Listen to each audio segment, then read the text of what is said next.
గత కాంగ్రెసు ఏడాది పాలన కల్లుగీత వృత్తిపై అనే అంశం మీద రౌండ్ టేబుల్ సమావేశం మనం ఏర్పాటు చేసుకున్నాం. తెలంగాణ సాధించుకున్న తర్వాత 2014లో తెలంగాణ స్వరాష్ట్రం అనేక సంవత్సరాలుగా ఎన్నో ఆత్మ బలిదానాల తర్వాత సింధించినటువంటి తెలంగాణ రాష్ట్రం. ఈ రాష్ట్రం వచ్చిన తర్వాత 2004లో 4కు ముందు తెలంగాణ ప్రాంతంలో కల్లుగీత వృత్తి పరిస్థితి, మళ్ళీ కాంగ్రెస్ ప్రభుత్వం వచ్చిన తర్వాత రాజశేఖర రెడ్డి అధికారంలోకి వచ్చిన తర్వాత 2014 వరకు కాంగ్రెస్ ప్రభుత్వం కొనసాగిన తీరు అదంతా మనకు తెలిసిందే.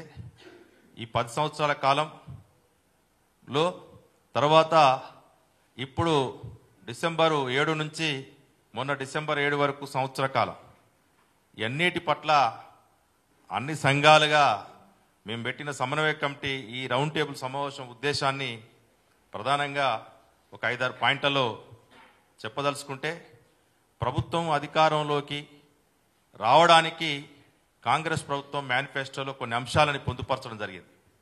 అందులో ప్రధానంగా ఏమున్నాయంటే,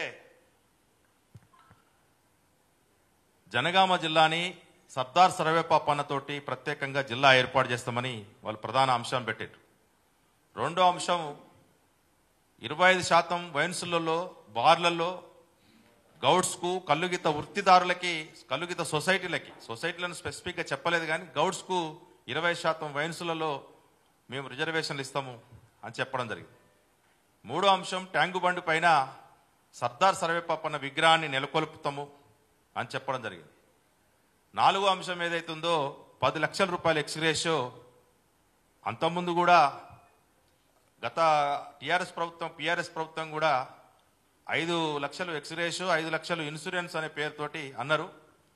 అది అంత స్పష్టంగా ఆచరణలోకి రాలేదు, కానీ వీళ్ళు మాత్రం స్పష్టంగా మేనిఫెస్టోలో ఈ 4 అంశాలు పెట్టారు. కానీ దానికి మేము కూడా రాహుల్ గాంధీ పాదయాత్ర సందర్భంగా, భారత్ జోడో యాత్ర సందర్భంగా మెదక్ జిల్లా నారాయణఖేడ్లో మేము కలిసినప్పుడు కూడా వారికి ప్రత్యేకంగా ఈ వివరించడం జరిగింది. దాదాపు ఒక 10 అంశాలు మీరందరూ కూడా చూస్తుంటారు. 10 అంశాలతో కూడింది వారికి ఇచ్చిన తర్వాత వారే స్వయంగా ఫోటో తీసుకొని తెలంగాణ ప్రభుత్వం కనుక వస్తే చింతల మల్లేశం గౌడ్ గారు, గౌడ సంఘం సీనియర్ నాయకులు వారిని వేదిక మీదకి రావాల్సిందిగా విజ్ఞప్తి చేస్తారు.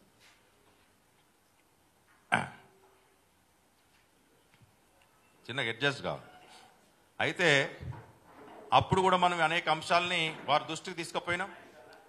తర్వాత మేనిఫెస్టో కమిటీ చైర్మన్గా ఉన్నటువంటి శ్రీధర్ బాబు గారిని కూడా, ఈరోజు ఐటీ శాఖ మంత్రి కీలకంగా పనిచేస్తున్న శ్రీధర్ బాబు గారు కూడా వారికి ఏమేమి మేనిఫెస్టోలో రేపు కాంగ్రెస్ ప్రభుత్వం అధికారంలోకి వస్తే ఏమేమి పెట్టాలో కూడా చాలా అంశాలు పెట్టినాం. అసంపూర్ణంగా కనీసం రాయి కూడా కొట్టని గౌడ ఆత్మగౌరవ భవనం గురించి కావచ్చు, అదేవిధంగా నీరా ప్రాజెక్టు కూడా టూరిజంలో ఉంది, ఎక్సైజ్ డిపార్ట్మెంట్కి ఇవ్వడం కావచ్చు, మొత్తం పాపన్న కోటలు ఏవైతే పరిరక్షించడం, బడ్జెట్ కేటాయించడం కావచ్చు, కల్లుగీత వృత్తిని ఎక్సైజ్ శాఖ నుంచి తొలగించాలనేటువంటి అంశం కావచ్చు, చెట్ల మీకెళ్ళి పడమే కాదు, ఈరోజు టీఎఫ్టీలు సొసైటీలు అవుతున్నాయో టీఎఫ్టీ నుంచి సొసైటీలు కన్వర్ట్ చేయడం, సొసైటీ నుంచి టీఎఫ్టీలు అడిగిన వెంటనే ఇవ్వాలనేది, ఎక్కడ పడ్డా ఎక్స్గ్రేషియో ఇవ్వాలని అనేక అంశాలను కూడా వైన్ షాపులు కూడా కల్లుగీత సొసైటీలకి ఇవ్వాలని, బార్లు వైన్స్లు కూడా కల్లుగీత సొసైటీలకి ఇవ్వాలి. గౌడ్స్ అంటే అదే చాట్ల తౌడు పోసి కుక్కల్ని ఎగబెట్టినట్టుగా గౌడ్స్ అంటే రకరకాల బినామీ పేర్లతో మనోళ్ళని పెట్టుకుని వేస్తున్నారు, కాబట్టి అది కూడా పక్కదారి పడుతుందని చెప్పడం, అనేక అంశాలను మేనిఫెస్టోలో పొందుపరచాల్సిన అంశాలను కూడా మేము చెప్పడం జరిగింది. కానీ అందులో జల్లెడబట్టి వడపోసి 4 అంశాలను మాత్రం వాళ్ళు మంచో చెడో పెట్టడం జరిగింది. సంతోషం. కానీ 1 year అవుతుంది. మొన్ననే సంబరాలు జరుపుకున్నారు అట్టహాసంగా, అక్కడెక్కడ చూస్తూ ఉన్నాం. సంవత్సర కాలం సంబంధించినటువంటిది తెలంగాణ తల్లి విగ్రహ ఆవిష్కరణ కావచ్చు, 1 year ప్రజాపాలన విజయోత్సవాలు జరుపుకున్నారు. కానీ ఈ అంశాలు ఏది కూడా ఒక్కటి కూడా అమలు చేయలేదు, ఒక్కటి కూడా అమలు కాలేదు. అంటే చాలా కాలం ఏంటంటే మనం చూస్తూ ఉన్నాం, అమలు జరిగితే సంతోషపడతాం, ఈ ఈ ఆర్థిక పరమైన ఏమీ లేవు. అంతకుముందే శ్రీనివాస్ గౌడ్ గారు ఆల్రెడీ ల్యాండ్ చూసి జిహెచ్ఎంసీ అప్రూవల్ అయిపోయి 3 కోట్లు కేటాయించినటువంటి విగ్రహానికి సంబంధించిన స్థలం ఉన్నా కూడా దాని ఇంప్లిమెంటేషన్లో ఉంది. గౌడ భవనం ఉన్న నిన్ననే గొల్ల కురుమలు కూడా అష్టాసంగా వాళ్ళు భవనం నేను ప్రారంభోత్సవం చేసుకున్నారు. ఆ భవనం కూడా జరగలేదు. పాపన్నకు 10 లక్షల ఎక్స్రేషియో ఉంది. మొన్న లస్కర్గూడలో రేవంత్ రెడ్డి గారు మాట్లాడుతూ 7.5 కోట్ల రూపాయలు పెండింగ్లో ఉన్నాయి, నేను చెప్తున్నా ఇదే వేదిక నుంచి అన్నారు.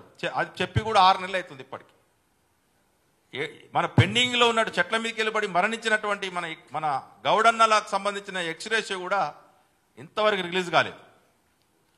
కాబట్టి పాపన్న విగ్రహం కావచ్చు, జనగామ జిల్లా ఒక కలంపోటుతో అయ్యేటువంటిది. జనగామ జిల్లా ఏమైనా డబ్బులు ఏమైనా ఖర్చు అవుతున్నాయి అదనంగా? పాపన్న విగ్రహాన్ని మీరు పెట్టిరు కదా మేనిఫెస్టోలో, 1 ఇయర్ అయింది కదా, రూపాయి ఖర్చు అవుతుందా? పేర్లు మార్చడమే, బోర్డులలో పేరు మార్చడమే కదా. ఒక పాపన్న పేరుతో విగ్రహాన్ని, పాపన్న జిల్లాని ఎందుకు ప్రకటించడానికి వెనకాబోతుంది ప్రభుత్వం? ఈ అన్ని అంశాలని ఏడాది పాలనలో ఎట్లుండే? గత 10 సంవత్సరాలు శ్రీనివాస్ గౌడ్ మంత్రిగా ఉన్నప్పుడు మన కల్లుగీత వృత్తి మీద ఈగ కూడా వాలనేయకుండా, పద్మారావు గారు ఉన్నప్పుడు కొంత ఇబ్బంది అయినా అకుల్ సబర్వాల్ వాళ్ళు వీళ్ళు ఒత్తిడి చేసినా, మళ్ళీ శ్రీనివాస్ గౌడ్ గారు మంత్రి అయిన తర్వాత మన మీద ఈగ వాలకుండా కూడా ఆ 5 సంవత్సరాలు కొనసాగింది. ఎన్నికల సందర్భంగా, ఎందుకంటే సబ్జెక్టు చెప్పిన తర్వాత మళ్ళీ అందరూ మాట్లాడతారు తరతర అభిప్రాయాలు సంఘాల వారిగా.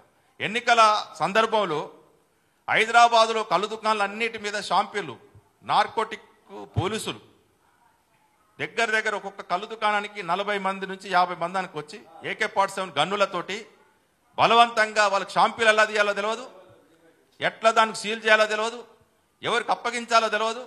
షాంపీలు తీసి పోలీస్ ల్యాబొరేటరీకి పంపించారు, నిలోపర్ దగ్గర పంపించి ఇమ్మీడియట్లీ అరెస్టులు. దాదాపు 20-30 మంది చెంచలగూడల జైళ్ళల్లో నాన్ అవైలబుల్ ప్రెసిడెంట్తో సహా ఇప్పుడు రాలే. సిటీ ప్రెసిడెంట్ చాలా మంది కూడా జైలు పోయారు, ఫోన్లు బంద్ పెట్టుకున్నారు. సరే అయింది. అయిన తర్వాత MP ఎలక్షన్లప్పుడు ఇదే రేవంత్ రెడ్డి గారు ముషిరాబాద్ చౌరస్తాలో హైదరాబాద్లో అంతా పోయి అడిగితే మీ మీద దాడులు చేయము, ఏం చేయమని చెప్పేసి వారు ఆ వేదిక నుండి రిటర్న్గా కాదు కానీ హామీ ఇచ్చారు. ఆ రోజు నుంచి సరే మనకి కోర్టులో స్టే రాలేదు, ఇబ్బందులు ఉన్నాయి హైదరాబాద్ కళ్ళు దుకాణాల వారికి, అది నడుస్తుంది. కానీ జూపల్లి కృష్ణారావు గారు మంత్రి అయ్యారు. మంత్రి అయిన తర్వాత గత కొంతకాలంగా అప్పటి వరకు ప్రతి నెల షాంపూలు తీసేటువంటి విధానం ఏదైతే ఉందో కళ్ళు దుకాణాలల్లో ఊర్లల్లో, ఆ షాంపూలు తీసే విధానానికి మళ్ళా తెరలేపారు. అన్ని రోజులు ఆగింది. మళ్ళీ ఇప్పుడు షాంపూలు తేకపోతే తీసుకురండి. షాంపూలు అంటే షాంపూలు తీసుకుపోయినప్పుడల్లా మళ్ళీ 1000-2000 మనకు ఫిట్టింగ్ అన్నట్టు తీసుకుపోయకపోతే ఇట్లా మళ్ళా గద్వాల చిన్న ఎగ్జాంపుల్ చెప్తా. గద్వాల, నాగర్ కర్నూలు, వనపర్తి, మహబూబ్ నగర్ ఆ ప్రాంతాలల్లో ఈ నార్కోటిక్ వాళ్ళు ఎట్లుండ్రంటే కళ్ళు దుకాణాలలో కూడా పోయి సీసన్ షాంపూలు తీసి చెక్ చేస్తే వేరు, తాగే ఓటోడు బ్లడ్ షాంపూలు అడుగుతున్నారు.